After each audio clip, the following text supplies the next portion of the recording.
Hello friends, welcome back to MK trending education channel. இந்த வீடியோவில் நம்ம எதை பற்றி பார்க்க போகிறோன்னா, தமிழ்நாடு டாக்டர் அம்பேத்கர் லா யூனிவர்சிட்டியில் 3 இயர் எல்எல்பிக்கு அப்ளை பண்ணிவிட்டு யாரெல்லாம் கவுன்சிலிங்காக வெயிட் பண்ணிட்டு இருக்கீங்களோ அவங்க எல்லாமே இந்த வீடியோவை பார்க்கணுங்க. இதில் பார்த்தீங்கன்னா 3 இயர் எல்எல்பிக்கான கம்ப்ளீட் என்டையர் ப்ராசஸ் பற்றி பார்க்க போகிறோம். வீடியோக்குள்ளே போகிறதுக்கு முன்னாடி நம்ம சேனலை நீங்கள் இன்னும் சப்ஸ்கிரைப் பண்ணாமல் பார்த்துட்டு இருந்தீங்கன்னா சப்ஸ்கிரைப் பண்ணிக்கோங்க. கூடவே அந்த பெல் ஐக்கானையும் கிளிக் பண்ணிக்கோங்க. அப்போ தான் நாங்கள் போகிற யூஸ்ஃபுல்லான வீடியோஸ் எல்லாமே உங்களுக்கு நோட்டிஃபிகேஷனில் வரும். வாங்க வீடியோக்குள்ளே போகலாம்.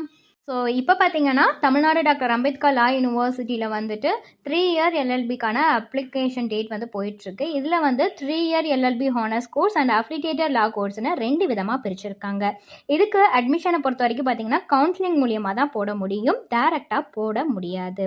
ஸோ இப்போ நாம் பார்க்க போகிறது இந்த 3 இயர் எல்எல்பி கோர்ஸ்க்கான கம்ப்ளீட் ப்ராசஸ் தான் பார்க்க போகிறோம். எப்போ அந்த ரேங்க் லிஸ்ட் ரிலீஸ் பண்ணதில் இருந்து அட்மிஷன் போடுற வர இருக்கிற எல்லா என்டையர் ப்ராசஸ்மே இந்த வீடியோவில் பார்க்க போகிறோம். ஸோ ஃபர்ஸ்ட் பார்த்தீங்கன்னா ஜூலை 3 இந்த அப்ளிகேஷன் டேட்டை ஓப்பன் பண்ணியிருக்காங்க 3 இயர்ஸ் எல்எல்பிக்கு. அதுக்கான லாஸ்ட் டேட்னு பார்த்தீங்கன்னா 24 வரை சொல்லியிருந்தாங்க. பட் 24 ஜூலை ஈவினிங் பார்த்தீங்கன்னா 31 வரை டேட்டை எக்ஸ்டெண்ட் பண்ணியிருந்தாங்க. அடுத்தும் பார்த்தீங்கன்னா 31 ஆகஸ்ட் 10 வரை டேட்டை எக்ஸ்டெண்ட் பண்ணியிருந்தாங்க. ஏன் இந்த டேட் எக்ஸ்டென்ஷன் நடந்துச்சுன்னா யூஜி ரிசல்ட் சில இடத்துலலாம் இன்னும் வராத காரணத்தினால பேரண்ட்ஸ் அண்ட் ஸ்டூடெண்ட்ஸ் ரெக்வஸ்ட் பண்ணதுனால ஆகஸ்ட் 10 வரை எக்ஸ்டெண்ட் பண்ணியிருந்தாங்க. பட் இதுக்கு மேலே எக்ஸ்டெண்ட் பண்ண மாட்டாங்க. ஆகஸ்ட் 10 வெப்சைட்டை க்ளோஸ் பண்ணிடுவாங்க. So August 3rd week or 4th week பார்த்தீங்கன்னா ஜென்ரல் ரேங்க் லிஸ்ட் ரிலீஸ் பண்ணிடுவாங்க. ஓகேங்களா, இந்த இதை 10க்கு முடிஞ்சிடும். ஸோ 10 பார்த்தீங்கன்னா ஆகஸ்ட் 10ங்கிறது 2nd வீக் வரும். ஸோ நெக்ஸ்ட் 3rd வீக் பார்த்தீங்கன்னா 3rd week or 4th week general rank லிஸ்ட்டுங்கிறத ரிலீஸ் பண்ணிடுவாங்க. அது ஒரு பிடிஎஃபாக ரிலீஸ் பண்ணுவாங்க. அந்த ரேங்க் லிஸ்ட்டில் இருக்கிறவங்க எல்லாத்துக்குமே அட்மிஷன் கிடைச்சிருமான்னு கேட்டால் கிடையாது. அப்படி கிடைக்காது. ஏன்னா அந்த ரேங்க் லிஸ்ட்டில் யாரெல்லாம் அப்ளிகேஷன் போட்டிருப்பீங்களோ அவங்க எல்லாத்துக்குமே அந்த ரேங்க் லிஸ்ட் ரிலீஸ் பண்ணுவாங்க, எத்தனாவது ரேங்க்கில் இருக்கிறாங்க அப்படின்ட்டு.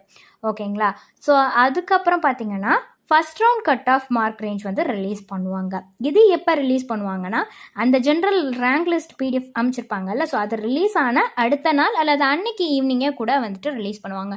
ஸோ 5 இயர் எல்எல்பிக்கெலாம் பார்த்தீங்கன்னா அன்னைக்கு ஈவினிங்கே தான் ரிலீஸ் பண்ணாங்க. அதே மாதிரி இதுக்கும் பார்த்தீங்கன்னா அன்னைக்கே நம்ம எக்ஸ்பெக்ட் பண்ணலாம் அல்லது நெக்ஸ்ட் டே ரிலீஸ் பண்ணலாம். ஓகேங்களா, இதுவுமே அந்த கட் ஆஃப் ரேஞ்சுங்கிறது தனித்தனியாக தான் ரிலீஸ் பண்ணுவாங்க. அஃபிலியேட்டடுக்கு தனியாக, ஹானர்ஸ் கோர்ஸ்க்கு தனியாக தான் ரிலீஸ் பண்ணுவாங்க.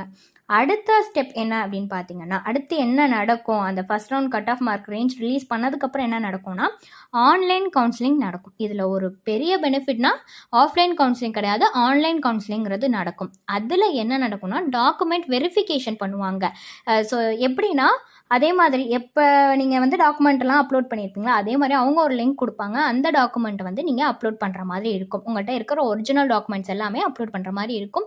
இதுவரை நீங்கள் இன்கேஸ் ரெக்வஸ்ட் லெட்டர்லாம் அனுப்பிச்சிருப்பீங்கள்ல, இப்போ உங்கள்கிட்ட எல்லா ஒரிஜினல்ஸுமே இருக்குது அப்படிங்கிற பட்சத்துக்கு நீங்கள் அந்த லிங்க்கில் என்ன பண்ணிடலான்னா எல்லாமே அப்லோட் பண்ணிடலாம். இதுதான் ஆன்லைன் கவுன்சிலிங்கிறது. ஓகேங்களா, அடுத்து உங்களுக்கான சீட் அலாட்மெண்ட் லெட்டருங்கிறது வரும். எந்த காலேஜ் உங்களுக்கு கிடச்சிருக்கு இந்த மாதிரியான சீட் அலாட்மெண்ட் லெட்டர் வரும். ஓகேங்களா, ஸோ அடுத்து அந்த சீட் அலாட்மெண்ட் லெட்டர் வந்ததுக்கு அப்புறம் காலேஜ் அட்மிஷன் பண்ணுற மாதிரி இருக்கும். டேரெக்டாக உங்களுக்கு எந்த காலேஜ் அலாட் ஆகிருக்கோ அந்த காலேஜில் இந்த சீட் அலாட்மெண்ட் லெட்டர் எடுத்துகிட்டு போய் டேரெக்டாக ஜாயின் பண்ணுற மாதிரி இருக்கும். ஓகேங்களா, இதுதான் பார்த்தீங்கன்னா கம்ப்ளீட் ப்ராசஸ். ஸோ ஃபர்தரான டீட்டெயில்ஸ் இது ரிலேட்டடாக வேணும்னாலோ அல்லது வேறு ஏதாவது டவுட்ஸ் இருந்தாலோ அட்மிஷன் ஹெல்ப்லைன் தேவைப்பட்டாலோ டிஸ்பிளேல தெரியிற நம்பருக்கு நீங்கள் காண்டாக்ட் பண்ணலாம். இந்த சர்வீஸ் உங்களுக்கு ஃபுல்லாகவே ஃப்ரீயாக தான் பண்ணிட்டு வராங்க. தேங்க்ஸ் ஃபார் வாட்சிங்.